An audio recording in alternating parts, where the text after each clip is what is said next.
नमस्कार, मैं हूँ मनविंदर। आप सभी राष्ट्रवादियों का एमबीएन नेटवर्क में एक बार फिर से बहुत-बहुत स्वागत है। एक तो बात करेंगे बंगाल में यूपी एटीएस की एंट्री हो गई है। बंगाल के मदरसे से लाखों का कैश, सोने के सिक्के बरामद हुए हैं और दूसरी तरफ ममता बनर्जी के चहेतों पर लगातार गाज गिर रही है। अब देखिए कुछ तो टीएमसी छोड़ के जा चुके हैं, कुछ जा रहे हैं। उनमें एक नाम रुक्मिणी कोयल मलिक का भी जुड़ गया है। दूसरे जो सबसे बड़ा डेवलपमेंट है, ईडी ने कलकत्ता के डीसीपी पूर्व डीसीपी शांतनु सिन्हा विश्वास के खिलाफ जमीन घोटाले में बड़े पैमाने पर हेर-फेर और वित्तीय धोखाधड़ी के मामले में अपनी चार्जशीट अदालत में पेश कर दी है। अब बात निकलेगी तो दूर तलक जाएगी, कई और नाम भी सामने आएंगे, कई और भी नपेंगे इस मामले में। तो इस पूरे मामले को समझते हैं उदय भानु बनर्जी सर से। सर नमस्कार, बहुत स्वागत है आपका। नमस्कार मनविंदर जी, नमस्कार आपके सारे दर्शकों को भी। तो सर, आप कोलकाता में बैठे हुए हैं और वहाँ पर बंगाल में यूपी एटीएस की एंट्री हो गई है। बंगाल के मदरसों से लाखों का कैश बरामद हो रहा है। ये वहाँ चल क्या रहा था ममता दीदी के राज में? मैडम, आज सवेरे सवेरे जो है ईडी का रेड हुई और यूपी एटीएस के साथ। अब मैं आपको इसकी कहानी जो है ये शुरू होती है 2024 साल में लखनऊ के शहादतगंज एरिया से एक मौलवी को तो पकड़ा गया था जिनके नाम है हाजी अली। ये करीब 2 साल इन्होंने वहां पे रहा, इनके ऊपर सारे इन्वेस्टिगेशन चली और फिर पता चला एटीएस यूपी एटीएस के हाथ में कागज और सारे जो दस्तावेज आया। यूपी में जितने बांग्लादेशी और रोहिंग्या पिछले 1-1.5 साल में यूपी के एडमिनिस्ट्रेशन बल्कि जोगी जी का राज में जो पकड़े गए थे, जो लोग को डिटेंशन सेंटर या तो बॉर्डर से वापस कर दिया गया, तो सबके पास पता चला एक ही जगह का, बल्कि 2 डिस्ट्रिक्ट से इनके पास फेक आधार कार्ड, वोटर आईडी, हालांकि पासपोर्ट तक मिला कुछ लोगों के पास से। और इनके तार जुड़ी है हसनाबाद करके एक जगह है जो बंगाल बांग्लादेश बॉर्डर में 24 परगना साउथ में आते हैं। और 24 परगना साउथ, 24 परगना, मालदा, मुर्शिदाबाद, आपको मालूम है हमने पिछले पॉडकास्ट में भी बोले थे, शुभेंदु अधिकारी इन सारे डिस्ट्रिक्ट का डिस्ट्रिक्ट मैजिस्ट्रेट को 15-20 दिन पहले का हमारा अगर पुराना पॉडकास्ट कोई दर्शक चाहे तो देख ले, वहां पे हम ये चर्चा कर चुके थे। इन्होंने डिस्ट्रिक्ट मैजिस्ट्रेट को सीधे तरीके से डायरेक्टिव दिए थे, अपना अपने इलाका में जितने अनरजिस्टर्ड मदरसा है, जिनको खारिजी मदरसा कहते हैं, उन पे निगरानी कीजिए और उनको पूरा दस्तावेज पूरा जांच कीजिए। अब इनका बात जो है आपको आपने देखे जो है यूपी एटीएस ढूंढते ढूंढते पहुंच गए हसनाबाद। और एक कहानी इसमें बड़े दिलचस्प है। पिछले 1 महीने में भारत में देखिएगा बहुत सारे ऐसे वर्ग है, ऐसे पॉलिटिकल पार्टीज है, इसमें कुछ इंटरनेशनल भी कनेक्शंस है, जो एक नया कानून के खिलाफ जो है काफी आवाज उठा रहा है, FCRA एक्ट। ये जो फॉरेन से फंडिंग होती है एनजीओस को, और जिस काम के चलते ये फंडिंग होता है, काम कुछ दिखाते हैं और करते हैं और कुछ। तो दुनिया में सारे टेररिज्म जो है ये फंडिंग के बिना या गलत तरीके के बिना, मनी लॉन्ड्रिंग के बिना नहीं होते हैं मैडम।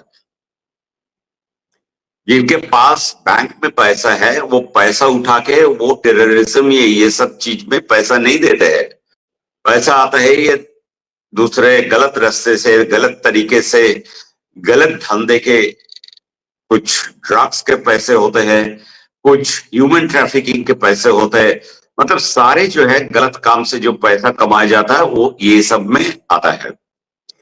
इस मदरसा जो है ये सारे है बॉर्डर के 15-20 किलोमीटर के अंदर सब है। आज जहां पे रेड हुई, एक जगह नहीं 5 जगह पे रेड हुई, 5 जगह पे, कहीं पे मदरसा है, कहीं पे इनके फंड से हॉस्पिटल चल रहा है, बल्कि वहां पे कोई क्वालिफाइड डॉक्टर वॉक्टर कुछ नहीं है, वही मौलवी, वही जो है जादू टोना करने वाले सब बैठे हुए छोला छाप वाले, और वो अपना इलाज कर रहे हैं।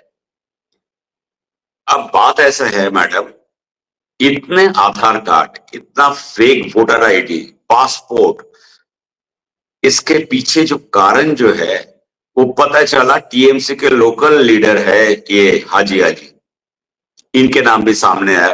तो ये और इनके बेटे दोनों फरार है भी।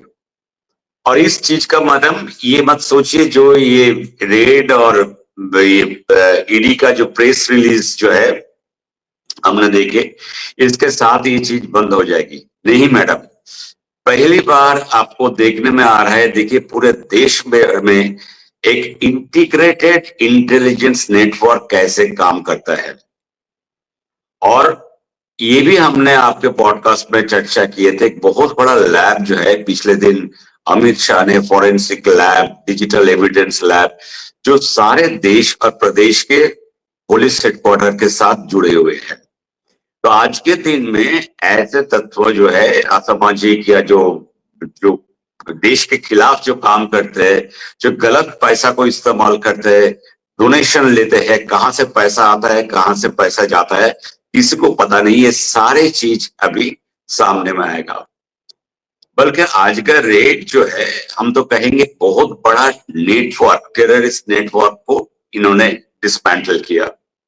हमें इसके लिए यूपीए एटीएस का आभार हूं, हमें इसके लिए आभार रहना चाहिए एनफोर्समेंट डायरेक्टर। देखिए ईडी जब आते हैं कोई केस में तो उसमें पक्का है, इसमें मनी लॉन्ड्रिंग जो है, पैसा का हेरफेर, गलत तरीके से कुछ पैसा आया किसी के अकाउंट में और गलत तरीके से किसी के अकाउंट से कुछ पैसा गया। अब जो आया है उस किसके लिए आया है और जो खर्चा हुई है वो किसके लिए खर्चा हुई है, यही सब जो है पश्चिम बंगाल में आपको देखने में आएगा आगे। और कल हमारे गृह मंत्री आदरणीय अमित शाह जी भी कलकत्ता आ रहे हैं। उनके बाद 18 तारीख को वो सिलीगुड़ी जा रहे हैं। अभी तक जो बॉर्डर फेंसिंग और चिकन नेक सिलीगुड़ी कॉरिडोर के लेकर के जब से शुभेंदु जी का सरकार आया आपने देखे, और सबको मालूम है इन्होंने क्या क्या अपनाया काम और क्या क्या किस तरीके से बीएसएफ के साथ एक कोऑर्डिनेटेड एफर्ट जो है। और अमित शाह ने जो रिसेंटली एक मीटिंग में कहा, जो हमारा सारे बॉर्डर अभी स्मार्ट बॉर्डर होने जा रहा है, इसके मतलब ये सिर्फ फेंसिंग पे रुका नहीं रहेगा मैडम, इसमें हाई टेक्नोलॉजी व डिजिटल कैमरा, सर्विलियंस, इंफ्रारेड, जो नेशनल ग्रिड, सिक्योरिटी ग्रिड जिसको कहते हैं, ग्रिड के मतलब वो बहुत सारे एक साथ आपका डिजिटल टेक्नोलॉजी को एक साथ करके बनाया जाएगा। तो ये पूरा ईस्टर्न बॉर्डर मतलब वेस्ट बंगाल और उसके बाद 7 सिस्टर्स जो है नॉर्थ ईस्ट का, ये सारे इसमें आ जाएंगे। और आर्मी के भी तरफ से देखिए किशनगंज में अभी बिहार के इन्होंने एक आर्मी के टोकरी बनाया रेजिमेंट, अलीपुर द्वार के पास बांग्लादेश से करीब 20-22 किलोमीटर के अंदर वहां पे बनाया, वेस्ट बंगाल में चोपड़ा में बनाया, और अभी लेटेस्ट मैं बता रहा हूं मिजोरम में भी एक ऐसे बनाया। तो भारत के साथ बांग्लादेश का 2 चिकन नेक है, एक तो सिलीगुड़ी हुआ, एक उधर ईस्टर्न साइड में मिजोरम के साथ है। आपको याद होगा जब FCNRA एक्ट लागू किया था तो सबसे पहले कौन आया कलकत्ता में? अमेरिका से वहां के विदेश मंत्री मार्कोस रूबियो। कलकत्ता कोई इंडिया का बहुत बड़ा बिजनेस सेंटर नहीं है, जो जिस हिसाब से मुंबई या बैंगलोर या दिल्ली को माना जाता है। कलकत्ता है इंडस्ट्री, यहाँ पे बड़े बड़े ऑफिसेस है, कंपनीज है, लेकिन अचानक जो है, और ये गए कहाँ पे, सीधे मिशनरीज ऑफ चैरिटी। क्योंकि मिशनरीज ऑफ चैरिटी में आपको पता है वो ये चलता ही है पूरा फॉरेन फंडिंग और डोनेशन से। तो इस सबको साथ देखिएगा, आज नहीं तो कल, ये 6 महीने में इसके सारे चीज खुलासा आएगा और जनता के सामने रखा जाएगा कि कैसे इस देश को डिस्टेबलाइज करने के पीछे एक पॉलिटिकल क्लास, एक जिहादी मौलवी मौलवाद के जो लोग हैं उनके साथ मिलके एक ऑर्गेनाइज्ड प्रोग्राम बना रहा था। और ये प्रोग्राम के नतीजे आपने देखे, मुर्शिदाबाद, मालदा, जितने पिछले 1 साल में जितने आपको राइट्स हुए, नेशनल हाईवे को बंधक बना के रखे, मतलब मोथाबाड़ी, उसके बाद SIR को लेकर के इतना डेमोन्स्ट्रेशन, सारे देखिए एक कम्युनिटी को जो है इनके नाम आ रहे हैं, इंक्लूडिंग आपका बारहवीपुर में जो हुआ अभी रिसेंटली जो हुआ, वो तो एक्चुअली जो नाबालिग लड़की थी उसके साथ जो दुष्कर्म, वो तो अलग, उसके लिए तो हम लोग बहुत शर्मदायक है, बहुत दर्द। लेकिन उसके साथ रेलवे लाइन पे आयरन प्लेट, लोहे के प्लेट फेंकना, पत्थर रखना, पेड़ को गिरा के बंधक बना, रेल लाइन को कब्जा कर लेना, ये कौन सा एजिटेशन है मैडम? और आगे भी देखिए, अगले हफ्ते तक जो है यहाँ पे और एक मुद्दा यहाँ पे खड़े हो रहा है, और ये सारे चीज हो रहा है क्योंकि कलकत्ता में मैडम तस्लीमा नसरीन जी पढ़ा रहे। तो इस सिचुएशन में इनके पास, और ममता बनर्जी का जो एक हालत है अभी, ये सब यही करके अभी इनका ये सारे सरकार को बदनाम करने में, और सारे जो है इनको दिखाना है दुनिया को, ये वेस्ट बंगाल में यहाँ पे रेप कैपिटल हो गया है, यहाँ पे जो है सिक्योरिटी बोल के कुछ नहीं है, यहाँ पे राइट्स होता है, यहाँ पे हिंदू मुस्लिम का बीच लड़ाई होती है, लेकिन ऐसा कुछ नहीं है। लेकिन ये सब बना रहा है, ये सब जैसे रसोई में खाना बनाया जाता है ना, जो सब्जी पकता है तभी खाना परसते हैं, तो वैसे खाना यहाँ पे बना रहा है, एक सिचुएशन बना रहा है। वही एयरपोर्ट में मस्जिद को हटाने के लिए देखिए सिद्दीकुल्ला चौधरी आज ने बोला, कैसे हटाएंगे, हम तो कल सब बोलेंगे नमाज में आओ, और अगर हमको नमाज करने नहीं देंगे, क्योंकि हमें पिछले 7 दिन नमाज अदा करने नहीं दिए, तो हम सबको बोलेंगे काला बैच लगा के कल जुम्मे का नमाज पे आइए। ये तो इनडायरेक्ट भड़काव हो गया ना। लेकिन अब जो है इनको वो चीज के अभी भी भ्रम में है, ये जो पहले जो है ये ममता को ब्लैकमेल करके और इनके तुष्टीकरण के राजनीति के चलते आज जो सबको इसका भुगतना पड़ रहा है, मतलब सबसे ज्यादा तो भुगतना पड़ रहा है ममता बनर्जी को। अभी उनको समझ में आ रहा है, लेकिन क्या कहे, समझ में आ रहा है कि नहीं आ रहा है। उदय जी, ईडी का दफ्तर कई बार हम चर्चा कर चुके हैं, आपकी बैल्कनी से दिखता है। अब ईडी ने कलकत्ता के डीसीपी शांतनु विश्वास के खिलाफ जमीन कब्जे और बड़े पैमाने पर जो हेर फेर किए हुए थे पैसे के, धोखाधड़ी के मामले में अपनी चार्जशीट अदालत में पेश कर दी है। एक तो मैं ये समझना चाहती हूँ, दूसरे अब इसमें बहुत सारे नाम भी खुल रहे हैं, नए नाम जुड़ रहे हैं इसमें, तो किस तरीके से देखते हैं आप? मैडम, शांतनु सिन्हा विश्वास जो एक अधिकारी थी, आपको मालूम होगा सोना पप्पू का नाम बहुत चर्चा की हम लोग, जिसके साथ शांतनु विश्वास पर तार जुड़ी हुई है। एक जॉय कामदार था जो बिल्डर, तो कैसे मकान जमीन कैसे ये लोग कब्जा करते थे, ये सब सारी चीज आया। अब मैडम चार्जशीट हुआ शांतनु सिन्हा विश्वास, जो अभी भी ईडी का हिफाजत में है। और तीनों है ईडी के हिफाजत पे। मैडम अभी आगे देखने वाला है, मैं आपको बता देता हूं, इस केस का इन्वेस्टिगेशंस में और भी बड़े नाम आएंगे। एक होता है, देखिए, एक एसेट को अपने कब्जे में लेना, जैसे भी तरीका से गुंडागर्दी करते, डरा के, धमका के, जान से मार के, वो तो ले लिया। अब उस एसेट को जो है पैसा में उसको कन्वर्ट करेंगे, लिक्विड कैश में, और उस कैश को आपको कहीं रखना है, या तो इन्वेस्टमेंट करेंगे यहां, ये तो आप बाहर भेजेंगे। ऐसा ही जो है, अभी देखिए तृणमूल कांग्रेस के साथ एक जगह वेस्ट इंडीज का, कहा, कैरेबियन आइलैंड में केमैन आइलैंड का नाम आ रहा है, जो वहां पे बहुत सारे पैसा तृणमूल के अकाउंट में वहीं से आया था। आज तृणमूल के एक विधायक प्रसून बैनर्जी, जो बल्कि कि वो रिटायर्ड आईपीएस है, अभी अभी वो जीती हुई विधायक है, वो छोड़ के तृणमूल छोड़ के, ममता तृणमूल छोड़ के ऋतुव्रत तृणमूल में गए। उसने आज प्रेस कॉन्फ्रेंस में वही चीज बोले। तो एक कोई आईपीएस जब बोलते हैं, जो तृणमूल के पैसा और अभिषेक का पैसा केमैन आइलैंड और बाहर गया, इस सारे और शांतनु विश्वास को किसने पनपा, किसने इनको शेल्टर दिया, किसके साथ इन्होंने काम किया?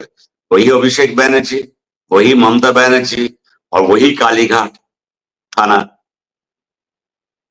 तो घूम फिर के तो वही सब चीज आ रहे हैं ना सामने।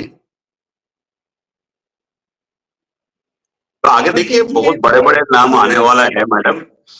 और हमारे जो एक आइडिया होता है ना, जो कभी अधिकारी के ऊपर कोई कार्रवाई नहीं होती है। आज आपको और एक बताता हूं, ईडी का और एक चार्जशीट, जो रिक्रूटमेंट स्कैम में जिनके लिए सुजीत बोस अभी अरेस्ट है, उसको भी चार्जशीट आया। और उसमें उस टाइम का नगर निगम का चेयरमैन दीप्तिमान भट्टाचार्य IAS जी, उनके नाम आ गया, और वो भी अरेस्टेड है। देखिए, ये हम डिस्कस कर रहे थे शो शुरू होने से पहले। ये बड़ी जानी मानी एक्टर हैं। इन्होंने भी टीएमसी को छोड़ दिया है, आई मीन ममता को छोड़ दिया है। राज्यसभा से इन्होंने इस्तीफा दे दिया है। इसके पीछे क्या चाल है? मैडम देखिए, ये कोयल मल्लिक जो है, ये एक्चुअली ये एक्ट्रेस को बंगाल के लोग बहुत पसंद करते हैं, क्योंकि ये जिस खानदान से आते हैं, बड़े मशहूर खानदान है कलकत्ता के, और इनके ऊपर ऐसा कोई मतलब दाग नहीं लगी है कभी भी किसी भी पब्लिक लाइफ में, या इनके जो एक्ट्रेस के कैरियर, फिल्म कैरियर में। इनके फादर जो है जाने माने रंजीत मल्लिक का एक्टर जो थे, उसके बेटी है, और अच्छे खानदान से। बल्कि बंगाल के लोग बड़े दुखी हुए थे जब अभिषेक बैनर्जी इनका घर जाके इनको राज्यसभा का नॉमिनेशन टिकट और जिता के ले आए थे। अब ये मैडम कोयल मल्लिक एक दिन भी ये राज्यसभा के सेशन अटेंड नहीं किया, क्योंकि उसके बाद कोई सेशन हुई नहीं। उन्होंने जून महीने में ईमेल कर दिए, इन्होंने रेजिग्नेशन दिए थे, लेकिन राज्यसभा के चेयरमैन जो है, जो हमारे महामहिम वाइस प्रेसिडेंट, तो उन्होंने बोला जो आपको इन पर्सन हाजिर मतलब आना है यहाँ पे और अपना हाथ से रेजिग्नेशन देनी है। तो वो आज दिए, और देने के बाद ये सीधे चले गए भूपेंद्र यादव जी के पास, घर पे इनको दिखा गया, उनके साथ चाय पीते हुए। तो मैडम अभी देखिए, राज्यसभा में तृणमूल का 19 सांसद थे, पहले 3 चले गए जी, नॉमिनेशन देके भाजपा ने राज्यसभा में दिए, इनको ले आए, अभी और 1 गए, तो अभी इनके पास बचा 9। अब सवाल उठता है, अगर छोड़ना ही है तो सब एक साथ क्यों नहीं छोड़ते हैं? देखिए, ऐसा संविधान में हमको जो जानकारी मिली है, एक कानून है जो 5 या 5 से ज्यादा अधिक अगर सांसद छोड़ते हैं तो उनमें से कुछ एक कानून लागू होते हैं शायद, जिनके चलते इनको दोबारा नॉमिनेशन मिलने में या कुछ ऐसा कुछ है कानूनी। दल बदलू कानून है सर वो। हाँ, तो उसको बाईपास करके, मतलब उसको मैनेज करके, बाईपास नहीं, हम तो बाईपास ये गलत शब्द है, उसके कानून के जरिए कैसे इन लोगों को एकोमोडेट करके अपना भाजपा अपना नंबर बढ़ा रहा है, और बढ़ाना भी चाहिए, क्यों नहीं। भाजपा सरकार में है, कोई चैरिटी करने के लिए तो नहीं है, देश का समर्थन लेकर के चुनाव जीत के ये संसद में है, और देश चाहते हैं इनके जरिए देश का भला हो, अच्छे कानून बने, जिससे हमारा देश सुरक्षित रहे, देश में शांति रही, और ये सारे जो है इनके अंडर जो भी एडमिनिस्ट्रेशन, जो भी डेवलपमेंट, ये सारे हो, तो उनके लिए तो उनको नंबर चाहिए। और बहुत सारे बिल ऐसे हैं जो नया बिल, देखिए टाइम के साथ साथ कॉन्स्टिट्यूशन में भी बदल आना चाहिए। जो कानून, जो आइन, जो संविधान बनी थी 1947 में, अब बहुत साल हो गया मैडम, दुनिया बदल गई, देश बदल गए, समाज बदल गए, सब कुछ बदल गया, हमारा रहन सहन, सोचने, विचार, सब कुछ बदल गया। अगर कुछ रह गया है तो हमारा विरासत में मिली हुई सनातन धर्म, और बाकी सब बदल गया, तो कानून भी बदलना चाहिए। इसलिए कुछ बिल्स इन्होंने इनको लाना है, जैसे one nation one election, women reservation bill, delimitation bill, तो उनके लिए नंबर चाहिए, 2/3 मेजोरिटी चाहिए। ये बिल जो है, ये वॉइस वोट या आपको यस नो पे नहीं होगा मैंडेट, तो 2/3 मेजोरिटी जो है, हमें लगता है मैडम, देखिए दोनों मिला के भाजपा को जो है 360 के लगभग नंबर चाहिए। अब ये धीरे धीरे उस तरफ बढ़ रहा है। बिल्कुल, बिल्कुल सही कहा आपने, 360 पार हो जाएंगे। और ये जो अभी तो देखिए ना, आज आने वाले हैं अपने मोटा भाई, उसके बाद खेल कुछ और बदल सकता है। और एक चीज़ मैं आपसे और जानना चाहती हूँ, एक छोटी-सी टिप्पणी लूँगी। हमने बात की अभी शांतनु सिन्हा विश्वास की, तो ये तो बहुत बड़े छुपे रुस्तम निकले। मतलब इन्होंने तो बहुत कमाल के काम किए हुए थे, और इनकी जो चार्जशीट है लगभग 114 पन्नों की है। 3 करोड़ रुपए का जो इन्होंने गबन किया है, मतलब 3 करोड़ रुपए। एक पुलिस ऑफिसर, जो आपने मुझे बताया था कि ये किस तरीके के पुलिस अफसर थे और कहाँ से कहाँ पहुंच गए। ये मैडम पुलिस सर्विस में आए, वेस्ट बंगाल पुलिस सर्विस में एसआई लेवल पे, उसके बाद ये प्रोमोट ही होके डीसीपी बने, और पूरे इनका जो है कार्यकाल एक ही थाना में ये रहे, वो है कालीघाट थाना, जो ममता बनर्जी का घर के पास है, वही एरिया उस थाने में आता है। और इनका भी रेट कार्ड चलता था दुनिया का, जहां दुनिया का पोस्टिंग, ट्रांसफर, बल्कि इनके आगे पीछे बड़े बड़े आईपीएस मैडम, मतलब क्या बताए, इतना पढ़े लिखे लोग जो है, जिनके हाथ इतना सख्त किया है हमारा संविधान ने दिया है, वो 2% के जो है ये शांतनु सिन्हा विश्वास के आगे पीछे ये दंडवत होते थे, और ममता बनर्जी के साथ ये शांतनु विश्वास सिन्हा। और एक चीज मैं बता रहा हूँ, जो सीआईडी का जो हेड था यहाँ पे, उसको परसों जो है ट्रांसफर कर दिया टेलीकॉम डिपार्टमेंट, मतलब अब सोचिए आईपीएस, जो पुलिस कमिश्नर थे इलेक्शन से पहले कलकत्ता के, सुप्रतिव सरकार, जिन्होंने जो है मास्टरमाइंड संदेश खाली का जो एजिटेशन को पूरा मैनेज करने में, उसको रिवॉर्ड में कमिश्नर बनाए थे ममता बनर्जी कलकत्ता के, और इलेक्शन के दौरान इलेक्शन कमीशन इनको उस पद से हटा दिए थे, दूसरा कमिश्नर को ले आया, तब से ये डिपुटेशन में थे। अभी इनका पोस्टिंग अनाउंस हुई तो इनको टेलीकॉम डिपार्टमेंट में कुछ पद पे बैठा दिया। अब आप समझ सकते हैं कहानी, और ऐसे बहुत सारे हैं मैडम अभी भी सिस्टम के अंदर। मैं आपको बता रहा हूं, कुछ वाइस चांसलर्स भी नापने वाले हैं, बहुत सारे फाइल जो है खुलने वाली है। खुलने वाले हैं, बहुत सारे बड़े इंटरेस्टिंग दिलचस्प रहेंगे हमारा अगले कई महीनों तक, देखिएगा। बहुत सही कहा आपने। आने वाले जो दिन हैं जिस तरीके से, अब देखिए हम आज बात कर रहे हैं, वैसे तो बात ये ममता बनर्जी और अभिषेक बनर्जी के कारनामों की है, लेकिन ममता बनर्जी और अभिषेक बनर्जी धीरे-धीरे गायब हो जाएँगे और उनके कारनामे जो हैं, उन पे चर्चाएँ होती रहेंगी।